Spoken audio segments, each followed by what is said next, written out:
Hey everyone, welcome back. You know how much we love diving into the nitty-gritty of how to make YouTube work?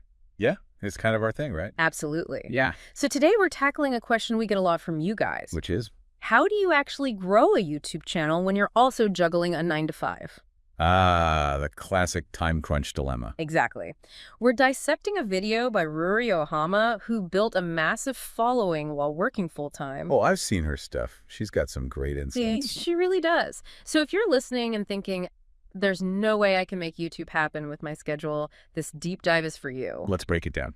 Okay, so one of Ruri's biggest points is nailing down your unique selling proposition, like before you even touch a camera. It's that foundational piece. Right. Because you can have the best gear, the slickest editing, but if you don't know what makes your content stand out. It's all kind of for nothing. Exactly. Yeah. And it's something I struggled with for a long time, too. Just throwing stuff at the wall and seeing what stuck. It's a common trap. It's easy to get caught up in the technical side without thinking about your why. Your why. Yeah, like what are you offering to viewers? Why should they care? And it's not about being the world expert on something. Right, not at all. Yeah. Ruri talks about this. It's about finding that unique intersection of your skills, your experiences, your personality. I love that. Like, you don't need to be Gordon Ramsay to have a cooking channel. Right. You could be the queen of 30-minute meals or the king of kid-friendly baking. Exactly.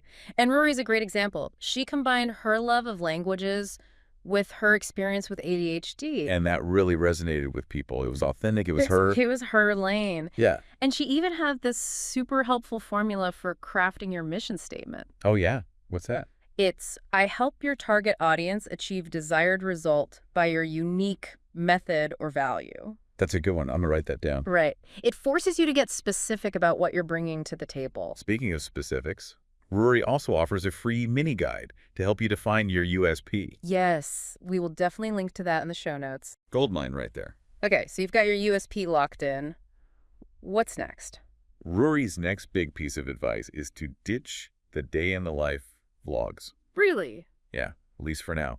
Instead, she says, focus on creating content that solves viewers' problems. Makes sense. When people go on YouTube, they're usually searching for something specific. Exactly.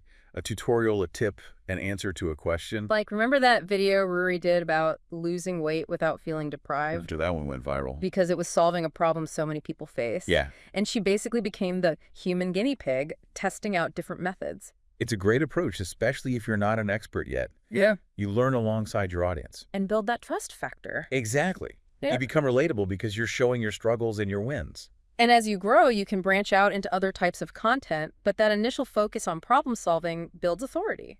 Absolutely. Ruri even provides a whole brainstorming process for finding those problem-solving video ideas. Oh, tell me about it.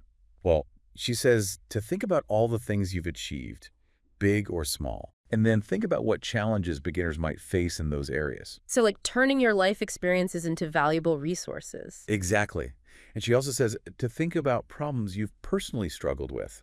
Because those often make for the most relatable content. Spot on. It's that authenticity factor again. Okay, so we've talked about nailing your USP and creating problem-solving content. But how do you actually make this work when you're also working a 9 to 5? Yeah, that's the million-dollar question. Ruri's all about working efficiently. And I love how she talks about using Gling AI and ChatGPT to streamline her editing workflow. It's like having an AI assistant for your videos. Tell me more. So she films her talking points, what they call A-roll. Okay. Then she uses Gling AI, which is specifically designed for YouTubers to clean up the audio and generate a transcript. Wow. Yeah. Then she takes that transcript and feeds it into ChatGPT. To do what? To get ideas for B-roll. Those visual elements that make the video more dynamic? Like those cool time lapses or close-ups. Exactly. And then she films or sources those B-roll shots based on ChatGPT's suggestions. It's mind-blowing how AI is changing the game for creators. Right. And Ruri specifically recommends Glinging AI because it's tailored for YouTube. Makes sense. It understands the nuances of video editing. Totally. Now, another thing Ruri's adamant about is prioritizing audio over video, at least in the beginning. 100%. I've clicked off so many videos because the audio was terrible. Right. It's like nails on a chalkboard. Exactly. And she says most viewers will forgive lower video quality, especially when you're starting out. But bad audio is a deal breaker. So what's her advice on gear? She says invest in a good microphone first. You can get a decent one for a reasonable price. Okay. Then once you have your audio sorted, you can start thinking about lighting and other upgrades. And she actually has a free gear guide with specific recommendations. Yep, we'll link to that in the show notes too. Awesome. Okay, let's talk thumbnails. This is where I think a lot of creators struggle. Including me. Right, because it's not just about making them pretty, it's about telling a story that grabs attention. Ruri's got a great formula for this. Lay it on me. First, clear main text, highlighting the benefit or transformation your video offers. She often uses bold statements or reveals a secret. Like the one thing nobody tells you about. Exactly. Then keep the visual simple. One strong image related to the topic, maybe some strategic props. So a clear focal point without too much clutter. Right. And finally, emotional expression matching the video's tone. So if it's exciting content, your thumbnail should convey excitement. Exactly. It's about setting the expectation. I love it. I'm looking at some of Ruri's thumbnails now, and it all clicks. And she has this really interesting process for coming up with the ideas. Oh, yeah. She asks herself 3 questions. What's the biggest transformation the viewer will experience? What's the most surprising insight? And what's the end result they desire? Wow. So she's crafting a mini narrative. Exactly. And then she uses things like curiosity gaps or authority markers to make it even more intriguing. Like nobody else tells you this, or showcasing her subscriber count. You got it. And she even has a tip about using specific numbers instead of rounded figures. Interesting. Why is that? It boosts believability. Like saying you made $7,500 instead of a generic $10,000. Oh, that's fascinating. I never thought about that, but it makes total sense. It's all about the psychology. Wow. We've covered so much ground already. USP, problem-solving, content-efficient editing, audio gear, thumbnails. And we're just getting started. Right. There's still so much to uncover from Ruri's video. It's packed with actionable advice. But let's take a breath here. What's resonating with you so far? What are you finding most valuable? Let me think about that for a sec. Yeah, let's gather our thoughts. You know what's really striking me is how much emphasis Ruri puts on the mindset piece. Oh, absolutely. It's not just about the technical how-to. It's about approaching YouTube with the right attitude. Especially when you have limited time. Yeah. Juggling that 9 to 5. Totally. And one thing she talks about that I think is so important is outsourcing. Oh, yeah.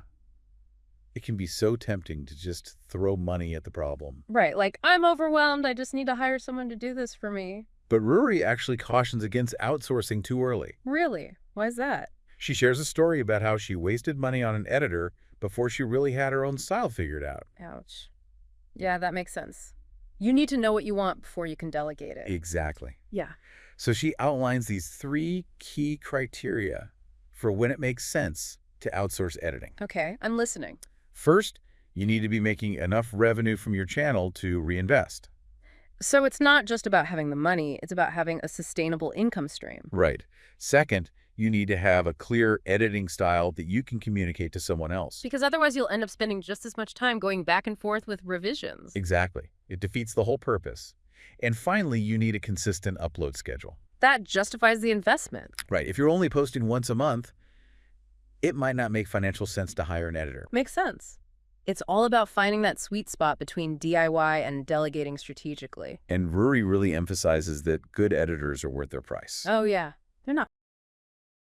Something to factor into your budget. Speaking of things that can impact your budget and your sanity, let's talk about realistic planning. Oh my gosh, yes. Nah. Planning is key. Yeah. I know I personally struggle with this. I tend to set these crazy ambitious goals. Same here.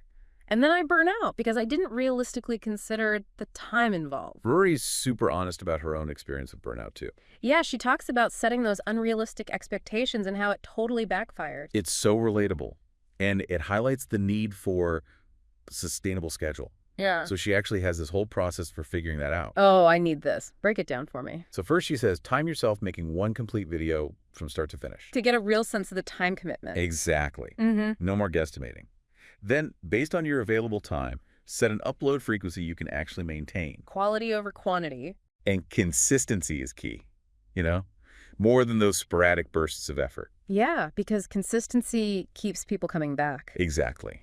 And to make it even more manageable, Ruri suggests breaking down tasks into daily chunks. So instead of trying to do everything in one massive day, you spread it out over the week. Right. Make it sustainable. Okay, that makes so much sense. And speaking of things that can feel overwhelming, let's talk about branding. Ugh, branding. I remember when I first started, I was obsessed with having the perfect logo and intro. Oh, I was too. I spent way too much time on that stuff. But Ruri has such a refreshing approach to branding. What's her take? She says, don't get bogged down in the aesthetics right away. Instead, focus on your core message. That mission statement we talked about earlier. Exactly. And then just keep your visuals simple. 2 or 3 colors, consistent font, recognizable thumbnail style. So it's about creating a cohesive look without getting lost in the design rabbit hole. Right. And she emphasizes that branding will evolve naturally as you grow. So it's okay to start simple. Exactly. And then, tweak things as you go. I love that. Okay, so before we wrap up this deep dive into Ruri's wisdom, let's shift gears one last time. To mindset. To mindset. Ruri is all about working smarter, not harder. And she actually says that sometimes the videos she puts the least effort into Perform the best. Exactly. Like she tells this funny story about a video she filmed in 15 minutes that got way more views than one she spent weeks on. It's so true. Sometimes our best work comes from that spontaneity. That rawness, that authenticity. Totally. So how do we actually apply that work smarter mindset to YouTube? Well, Ruri has 2 main pieces of advice. Hit me. First, be strategic with your time. Even if you only have an hour a day, make it a focused hour. Quality over quantity. Exactly. Yep. And second, embrace imperfection.